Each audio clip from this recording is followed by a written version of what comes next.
नमस्कार, मैं हूं सुमित अवस्थी और आप देख रहे हैं अपना फेवरेट डिबेट शो हम तो पूछेंगे।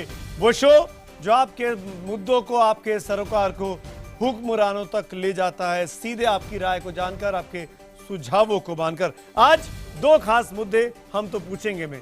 बड़ा मुद्दा जो इस वक्त देश में जिस पर बहस चल रही है वो ये, क्या भारत माता की जय नारा नहीं लगाया एमआईएम के विधायक ने तो वो महाराष्ट्र विधानसभा से निलंबित कर दिए गए। ये उनके साथ सही हुआ या गलत हुआ, आज हम उस पर करेंगे बड़ी बातचीत। लेकिन उससे ज्यादा बात होगी एक देश की बड़ी पार्टी कांग्रेस के रुख की। जी हां, जिसके विधायकों ने महाराष्ट्र में एक सुर में भारतीय जनता पार्टी और शिवसेना के साथ खड़े होकर वारिस पठान के निलंबन को चरितार्थ करके दिखा दिया, वारिस पठान के खिलाफ खड़े हो गए। वही कांग्रेस पार्टी जो यहां दिल्ली में शिवसेना पर और बीजेपी पर आरोप लगाती है कि वो राष्ट्रवाद के नाम पर संघवाद की राजनीति करती है। संसद में भले उनके उपाध्यक्ष राहुल गांधी कुछ कहें, लेकिन महाराष्ट्र कांग्रेस के विधायक ने, महाराष्ट्र कांग्रेस की लीडरशिप ने अपनी दिल्ली के लीडर्स की बात क्या नहीं सुनी? क्या राहुल गांधी के कहने के बाद भी महाराष्ट्र के लोग उसके खिलाफ खड़े हुए हैं? इस पर करेंगे, इस कांग्रेस के नए रुख पर बड़ी बातचीत। अगले आधे घंटे में बड़ी बहस होगी, कुछ खास मेहमान मेरे साथ होंगे। और आज 8:30 बजे डिबेट नंबर 2 में आज हम बात करने वाले हैं जवाहरलाल नेहरू विश्वविद्यालय के उन दो गुमशुदा छात्रों की जिनके पास देश विरोधी नारे लगाने वालों की जानकारी होने का शक है। ये दो छात्र कौन है? ये दो छात्र 9 फरवरी की रात से क्यों गायब है? क्यों ये कैंपस में नहीं है? क्यों ये हॉस्टल में नहीं है? क्यों ये क्लास में नहीं आ रहे हैं? क्या ये दिल्ली में है या ये कहीं और चले गए हैं? ये दो छात्र अगर ये मासूम है, इनोसेंट है, तो ये जांच एजेंसियों की मदद क्यों नहीं कर रहे हैं? कौन थे वो लोग जो नकाब पहनकर जेएनयू में भारत विरोधी नारे लगा रहे थे और जिनके पास ये दोनों छात्र इन तस्वीरों में खड़े हुए हैं? उस पर बात होगी डिबेट नंबर 2 में। लेकिन पहले डिबेट नंबर 1, क्या भारत माता की जय पर, ये जय जयकार पर, इस पूरे विवाद पर, इस महाभारत पर यह खास रिपोर्ट। हम तो पूछेंगे में अगले आधे घंटे डिबेट नंबर 1, राष्ट्रवाद पर कांग्रेस की खुली पोल। मेरा सस्पेंशन तो सर रोहित वेमुला के सस्पेंशन के जैसा हुआ, डेमोक्रेसी का कत्ल हुआ, जिसमें आज कांग्रेस और राष्ट्रवादी के और समाजवादी के जो दो नकाब थे लोगों के सामने आ गए। उन्होंने अपनी ताकत का, अपने बल का इस्तेमाल किया, अपनी मेजोरिटी का इस्तेमाल करते हुए उन्होंने हमें सस्पेंड कर दिया, कांग्रेस, राष्ट्रवादी कांग्रेस सब मिलकर। तो यकीनन आपने कल लोकतंत्र का गला घोटने का काम किया है। एमआईएम के विधायक वारिस पठान सख्ते में हैं। विधायक वारिस पठान को उम्मीद नहीं रही होगी कि अपने मुखिया असदुद्दीन ओवैसी की तरह भारत माँ की जय नहीं बोलना उनको कितना भारी पड़ जाएगा। उन्हें उम्मीद नहीं थी कि पूरी महाराष्ट्र विधानसभा उनके खिलाफ खड़ी हो जाएगी। बीजेपी, शिवसेना को तो छोड़िए, कांग्रेस और एनसीपी भी भारत माँ की जय के नारे नहीं लगाने पर उनके निलंबन की मांग करने लगेगी। बीजेपी के विधायक और सरकार में गृह राज्य मंत्री रंजीत पाटिल प्रस्ताव लाए तो शिवसेना के अलावा कांग्रेस और एनसीपी ने भी बिना किसी देरी के उसका समर्थन किया। देखते ही देखते विधानसभा अध्यक्ष ने भावनाओं के आधार पर वारिस पठान को पूरे सत्र के लिए निलंबित कर दिया। अब वारिस ये पूछते घूम रहे हैं कि आखिर उन्होंने कानून कौन सा तोड़ा है। लेकिन इस पूरे मामले में असल में तो कांग्रेस के रुख ने सबको चौंका दिया।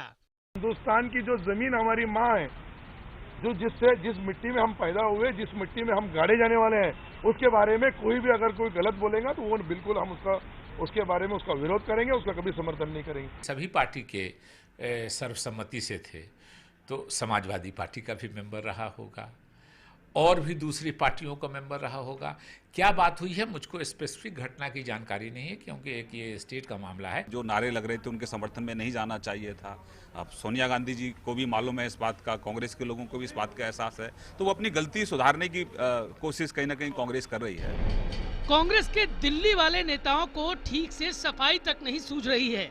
उनके उपाध्यक्ष राहुल गांधी आरएसएस की विचारधारा पर जमकर वार करते हैं। जेएनयू जाकर अभिव्यक्ति की आजादी पर अपना रुख भी साफ करके आ गए। लेकिन महाराष्ट्र कांग्रेस ने जिस तरह से वारिस पठान के निलंबन पर बीजेपी, शिवसेना का साथ दिया, उसने दिल्ली में सबकी बोलती बंद कर दी। सवाल उठ रहे हैं कि क्या राज्यों में चुनावों ने कांग्रेस को अपना रुख बदलने के लिए मजबूर कर दिया है। हम तो पूछेंगे, क्या चुनाव के मद्देनजर कांग्रेस को भारत माता की याद आ रही है? तो हम तो पूछेंगे। मैं हमारा सवाल एक बार फिर ध्यान से सुनिए, क्योंकि आपके एसएमएस का मुझे लगातार इंतजार है कि क्या चुनावों के मद्देनजर कांग्रेस को भारत माता की याद आ रही है। अगर आपका जवाब हाँ है तो टाइप करें HTP स्पेस देकर Y, और अगर आपका जवाब नहीं है तो HTP स्पेस देकर N, और अपनी राय मुझे 51818 पर एसएमएस करें। #HTP और #दो मुही कांग्रेस के जरिए ट्विटर पर भी आप अपनी राय हम तक पहुंचा सकते हैं। फेसबुक के IBN खबर के पेज पर भी आप हमसे जुड़ सकते हैं। मेहमानों का परिचय कराता हूं। इस बड़ी चर्चा में मेरे साथ जो लोग जुड़ रहे हैं उसमें भारतीय जनता पार्टी के सीनियर लीडर महाराष्ट्र में राम कदम साहब हैं। शिवसेना की नेता मनीषा कायंदे मेरे साथ इस वक्त फोन लाइन पर जुड़ेंगी। कांग्रेस के स्पोक्सपर्सन चरण सिंह सप्रा साहब मुंबई से जुड़ रहे हैं। एनसीपी के सीनियर लीडर स्पोक्सपर्सन नवाब मलिक साहब मेरे साथ हैं, और इस्लाम के विद्वान फहीम बेग साहब मेरे साथ यहाँ स्टूडियो में जुड़ रहे हैं। हमने इम्तियाज जलील साहब से का इंतजार कर रहे हैं, शायद वो भी मेरे साथ, इम्तियाज जलील साहब भी हमारे साथ इस डिबेट में जुड़ रहे हैं। मैं शुरुआत करूं उसके पहले आप सबकी इजाजत से एक छोटी सी क्लिप दिखा रहा हूं। आज सुबह हमने बातचीत की थी वारिस पठान से, और वारिस पठान से मैंने चरणजीत सप्रा साहब आप ध्यान से सुनिएगा, नवाब मलिक साहब ध्यान से सुनिएगा, हमने ये पूछा था उनसे इस खास बातचीत में कि वारिस पठान साहब ऐसा क्या हुआ कि इस पूरे मामले में, आपको निलंबन करने के मामले में बीजेपी शिवसेना के साथ कांग्रेस और एनसीपी भी खड़ी हो गई। सुनते हैं क्या जवाब है उनका। देखिए साहब, मेरे सस्पेंशन से चुनाव का कोई लेना देना नहीं है। चुनाव तो हर 3-4 महीने में आते रहते हैं साहब। मुझे जो सस्पेंड किया गया है वो रोहित वेमुला के सस्पेंशन की तरह सस्पेंड मुझे किया गया है साहब, मगर मैं लड़ता रहूंगा। मैंने कोई अनपार्लियामेंट्री वर्ड यूज नहीं किए थे, मैंने कोई संविधान का उल्लंघन नहीं किया था साहब। मुझे सामने से उकसाया जा रहा था ये भाजपा की तरफ से कि आप ये बोलिए ये बोलिए ये बोलिए, मैंने कहा मैं नहीं कहूंगा। और कल बहुत अच्छा हुआ सर, कांग्रेस और राष्ट्रवादी के जो चेहरे थे वो सामने आ गए। देश ने देखा उन्होंने किस तरह मेरे सस्पेंशन की मांग की। यानी वो भी चाहते हैं कांग्रेस वाले कि मैं इस तरह के स्लोगन लगाऊं साहब। इनके वाइस प्रेसिडेंट जंतर मंतर पर एक भाषण देते हैं अलग, और इनके यहाँ के जो विधायक है महाराष्ट्र असेंबली के वो बात करते हैं अलग। क्या ये दो मुंहा बातें हो रही है साहब? दिल्ली में कुछ और, महाराष्ट्र में कुछ और। वहां तो वे कहते हैं कि आरएसएस वन आइडियोलॉजी को मानता है, मगर हम मल्टी आइडियोलॉजी को मानते हैं। और यहाँ पे इनके जो महाराष्ट्र के विधायक हैं वो आरएसएस आइडियोलॉजी को मानकर मेरे सस्पेंशन की डिमांड करते हैं साहब विधान भवन में। ये इनका दो मुहैया बात है, पूरे देश ने देखा है इसको, कांग्रेस और राष्ट्रवादी को। बिल्कुल, और ये खास बातचीत का ये अंश मैंने इसीलिए सुनाया कि सीधे चरणजीत सप्रा और नवाब मलिक से हम ये सवाल पूछ सके, क्या सप्रा साहब कांग्रेस दो मुही राजनीति कर रही है, मुंबई में कुछ और दिल्ली में कुछ और? देखिए, अभी राजनीति के सिद्धांत क्यों या फिर भारत माँ में रहने के सिद्धांत हमको ओवैसी साहब से या वारिस पठान से सीखने की जरूरत नहीं है। विषय ऐसा है कि भारत माँ की जय, भारत माँ की परिभाषा इनके मन में क्या है और भारत माँ की परिभाषा कांग्रेस के मन में क्या है। भारत माँ की परिभाषा जो कांग्रेस के मन में है वो ये है कि एक ऐसा देश जिसमें हिंदू, मुस्लिम, सिख, ईसाई, जैन, बुद्धिज्म सभी धर्मों को एक जैसा सम्मान मिले, सभी धर्म के लोग एक साथ रह सके, सर्वधर्म समभाव की भावना को लेकर के हम साथ में चले। ये परिभाषा को भारत माँ की जय कहते हैं। उस भारत माँ की जय जिस भारत माँ के अंदर ऐसे लोग जब पोलराइजेशन करना चाहते हैं तो हम उसके खिलाफ खड़े हों। सप्रा साहब, भारत किस सप्रा साहब टू दी पॉइंट, सप्रा साहब टू दी पॉइंट, सप्रा साहब टू दी पॉइंट, ज्यादा वक्त नहीं है, टू दी पॉइंट। किस नियम के तहत, किस नियम के तहत निलंबन किया गया, किस नियम के तहत निलंबन किया गया, किस नियम के तहत निलंबन किया गया?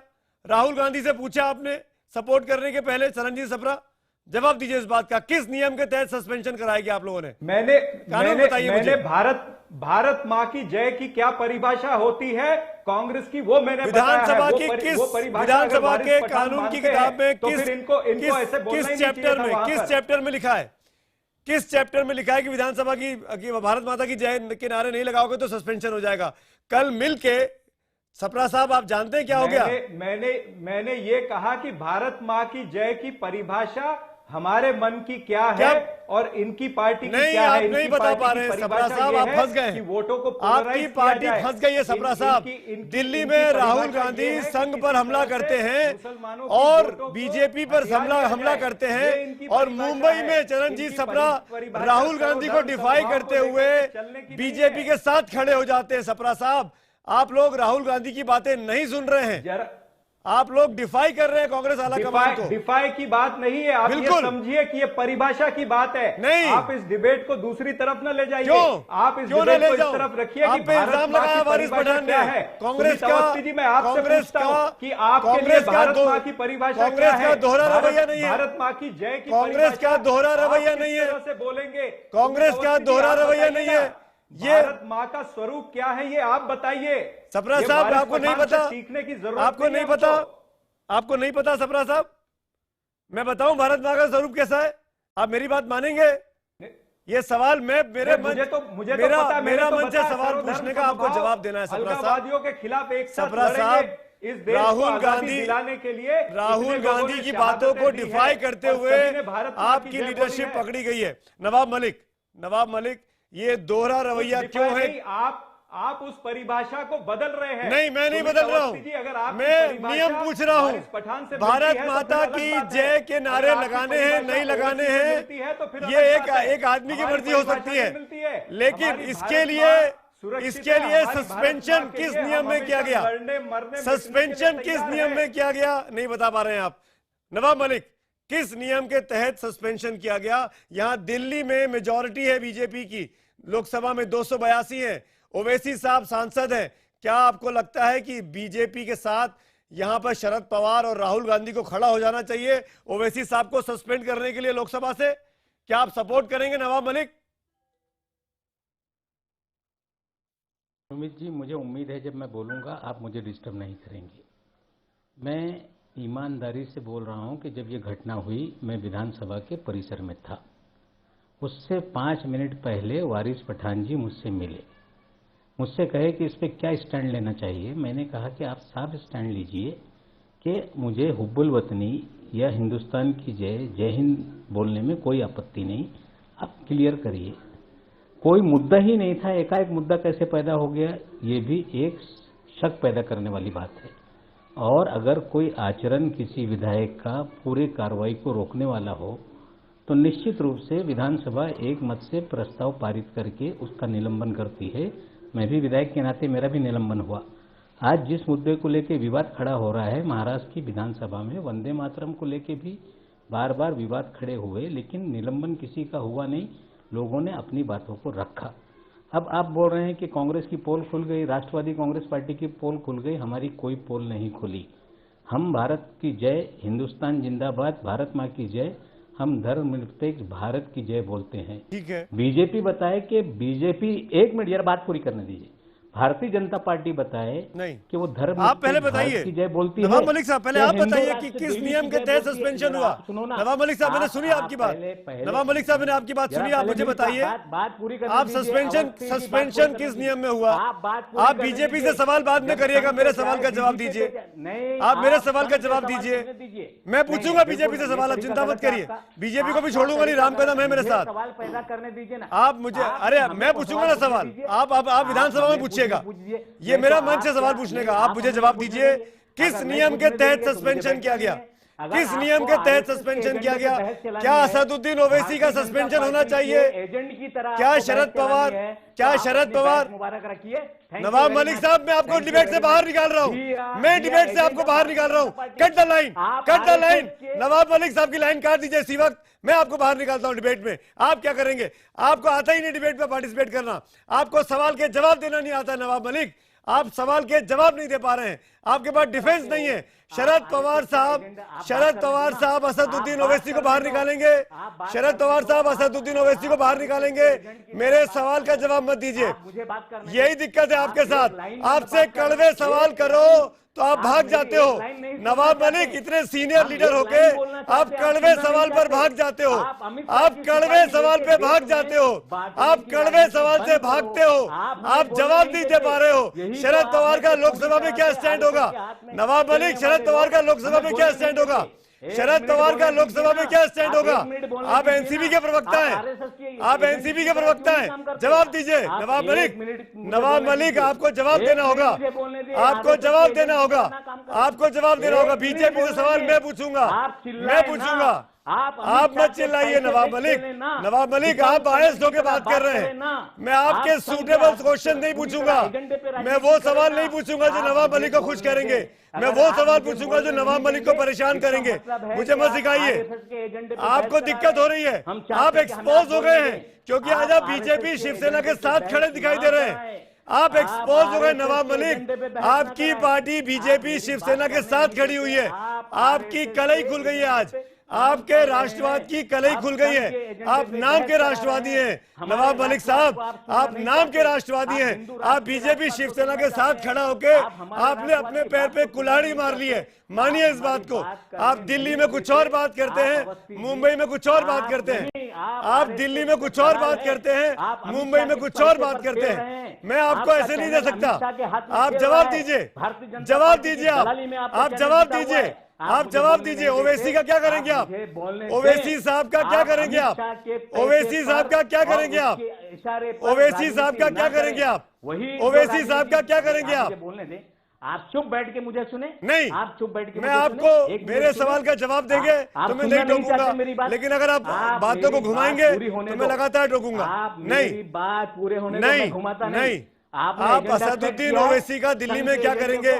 सस्पेंशन करेंगे शरद पवार, शरद पवार का सस्पेंशन करेंगे। करने दो, आप मेरी बात करने दो। शरद पवार का सस्पेंशन, शरद पवार ओवैसी साहब के सस्पेंशन में सपोर्ट करेंगे। आप मुझे बात करने दीजिए ना, आप मुझे बात करने दीजिए ना। आप मेरे सवाल का जवाब दीजिए, आप मेरे सवाल का जवाब दीजिए। पूरी होने नहीं, आप मेरे सवाल का जवाब दीजिए, जो बोलना है आप मेरे सवाल का जवाब दीजिए पहले। आप टाइम जाया कर रहे हैं, बीजेपी का टाइम जाया हो रहा है। मेरे को करम साहब से सवाल कर रहे हैं। देश में हो रहा है, आपकी भी विश्वसनीयता देश में बर्बाद हो रही है। आपकी तो हो रही है, मुझे बोलने आप खड़े हो गए आज उस तरफ जाके कि आपके चैनल से लेकर और वो सारे पत्रकार जो कहीं ना कहीं संघ की लाइन में खड़े हैं, बस यही दिक्कत है आपके साथ, क्योंकि हमने आपसे सवाल पूछ लिया तो आप मुझे संघ के साथ खड़ा कर रहे हैं। नवाब मलिक, आपसे सवाल पूछा मैंने, कदम साहब बोलने नहीं देते, आप जवाब नहीं दे पा रहे हैं, आप जवाब नहीं दे पा रहे। चलिए छोड़िए नवाब मलिक, मैं नहीं बोलने दूंगा आपको, मैं नहीं बोलने दूंगा। उठपटांग आपने बहुत बोले। अब नवाब मलिक साहब आपने बहुत उठपटांग बोलिया। राम कदम, राम कदम मेरे एक सवाल का जवाब दीजिए। जी जी, Ram Kadam on the screen please. Ram Kadam ये बताइए किस नियम के तहत, किस नियम के तहत सस्पेंशन कराया गया वारिस पठान साहब का? विधानसभा की बुकलेट के किस नियम के तहत?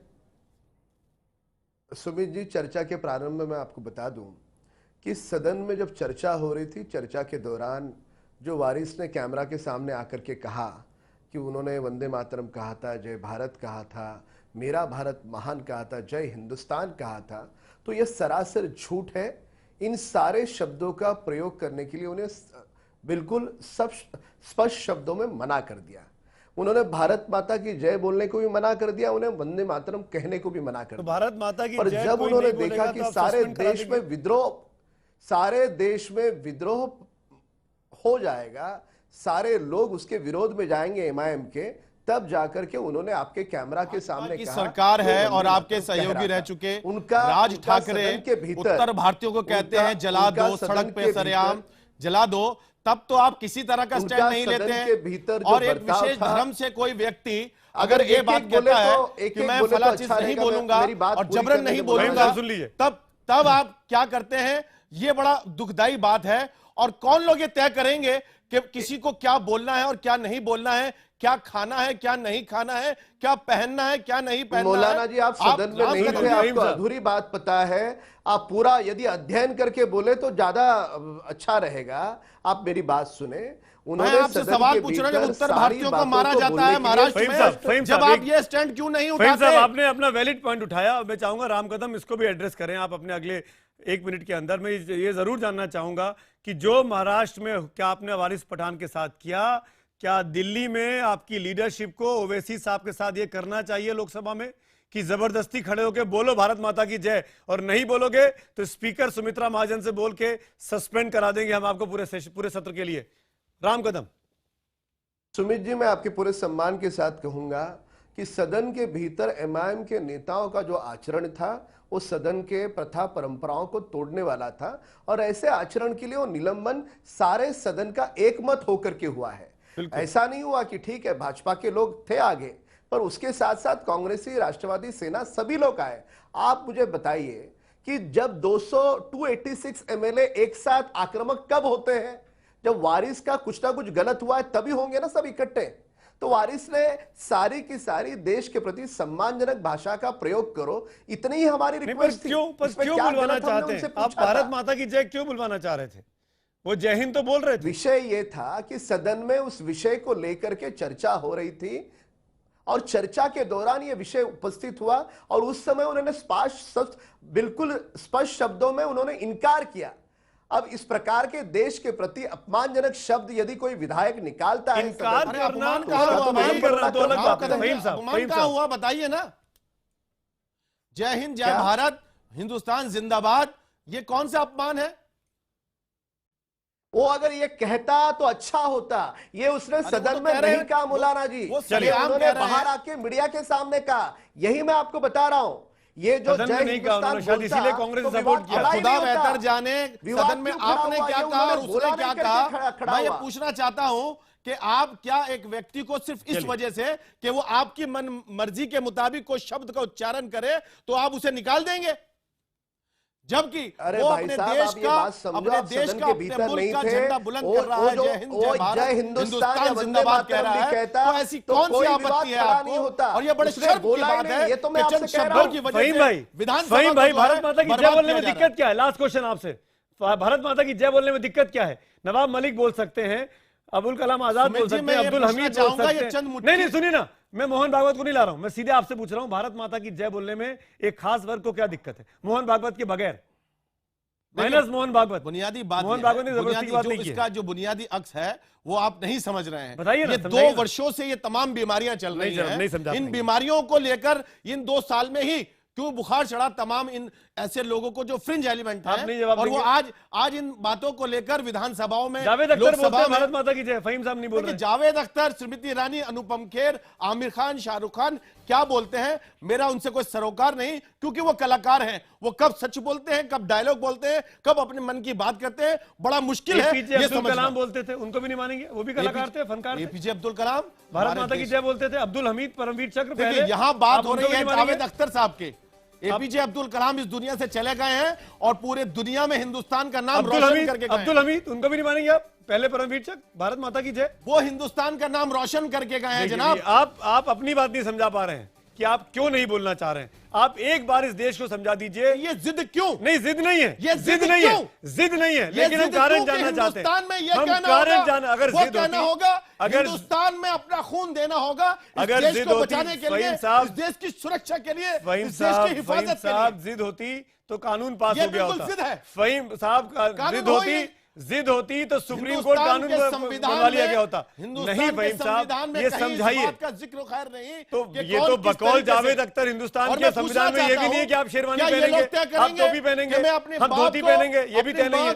अपने देश को, अपनी भाषा को, नहीं, ये मेरे ख्याल से मुझे आखिर में वाइंड अप कर रहा हूँ। बात को कहूं, ये चंद मुट्ठी भर लोग ये तय करेंगे क्या पहनूं, क्या बोलूं, क्या पहनूं, क्या ओढ़ूं। नहीं, बिल्कुल ऐसी बात नहीं है, कोई किसी को तय नहीं कर सकता। मैं आपसे एक सवाल, नहीं फहीम साहब, मैं वाइंड अप करना चाहूंगा। पूछिए, चलिए पूछिए। अच्छा मेरी एक बात बताइए, लास्ट 10 सेकंड। प्रधानमंत्री ने जिस समय टोपी नहीं ओढ़ी, किस धर्म विशेष को उन्होंने चोट पहुंचाई, किसी ने यह सवाल किया? बोलते हैं अरे टोपी ओढ़ ली तो क्या हुआ, नहीं ओढ़ी तो क्या हुआ। आज वही सवाल है, अगर प्रधानमंत्री ने टोपी नहीं ओढ़ी थी तो क्या वजह थी? अरे आज क्या वजह है? नहीं बोल आपके ये 2 मुंहे बातें, प्रधानमंत्री टोपी नहीं पहनते तो आप बोलते हैं क्या हो गया अगर टोपी नहीं? भारत माता की बात हो रही है, और अगर किसी ने भारत माता की जय किया तो क्या बात है? इनको क्यों घोल मोल के किया जा रहा है जब प्रधानमंत्री टोपी नहीं पहनते पूरे हिंदुस्तान? मैं माफी के साथ, वक्त नहीं है मेरे पास, माफी के साथ वक्त नहीं है फहीम साहब, वक्त नहीं है, माफी के साथ ब्रेक का वक्त हो चुका है। थैंक यू सो मच तमाम पैनलिस्ट का जुड़ने के लिए। हमारा सवाल था कि क्या चुनाव के मद्देनजर कांग्रेस को भारत माता की याद आ रही है? हजारों की संख्या में आपके जवाब मुझे लगातार मिल रहे हैं। 92% लोग ने एसएमएस में हाँ में जवाब दिया, यानी बहुत बड़ा दशक कह रहा है कि कांग्रेस दोहरी राजनीति कर रही है इस पूरे मामले पर। और यही सवाल हमने ट्विटर पोल पर भी पूछा था। 89% लोगों ने हाँ में जवाब दिया, 89%, और 11 ने नहीं में जवाब दिया। यानी लोगों को लगता है कि कांग्रेस इस मामले में डबल स्पीक कर रही है, दोहरी बातें कर रही है। महाराष्ट्र में कुछ और दिल्ली की राजनीति में कुछ और।